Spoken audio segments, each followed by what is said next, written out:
Hi, my name's Will. I'm one of the co-founders of Doordeck, and I'm the CEO.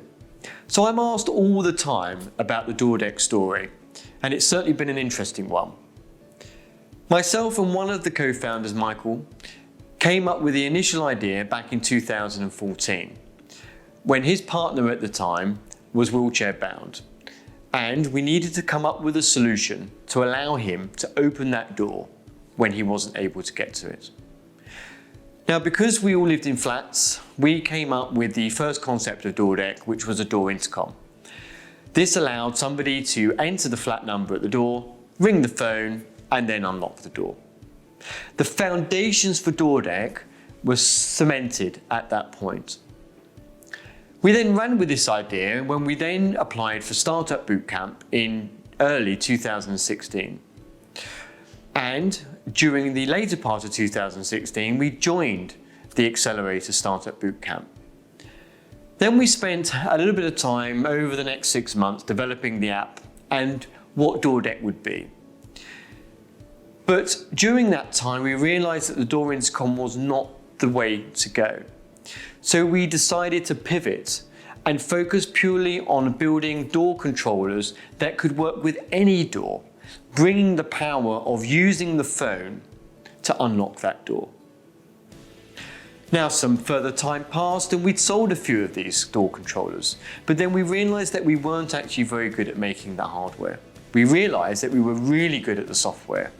So we had to ditch the bit that we were bad at, and that meant the hardware had to go. So in order to achieve this, we worked out that we needed to work with people's existing hardware. This meant that Doordeck suddenly became manufacturer agnostic. There were manufacturers out there that were providing excellent hardware, but only worked with door cards or key cards. And clients didn't want to use those key cards, they wanted to use their phone. But they also didn't want to replace any hardware. And then Doordeck's future was even more cemented.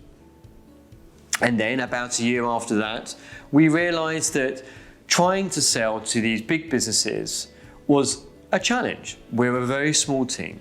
So we opened up the Doordeck offering to provide an open SDK that could go to third-party apps. And these were people who were already selling into the types of buildings that we were trying to sell into.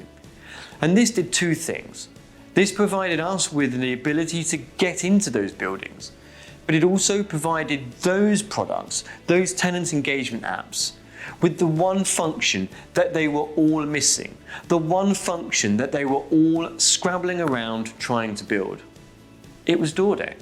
So it made perfect sense. So we delivered that SDK back in 2019. And since then, we've now grown to having Doordeck installed in more than 15 countries around the world. And we continue to grow year on year.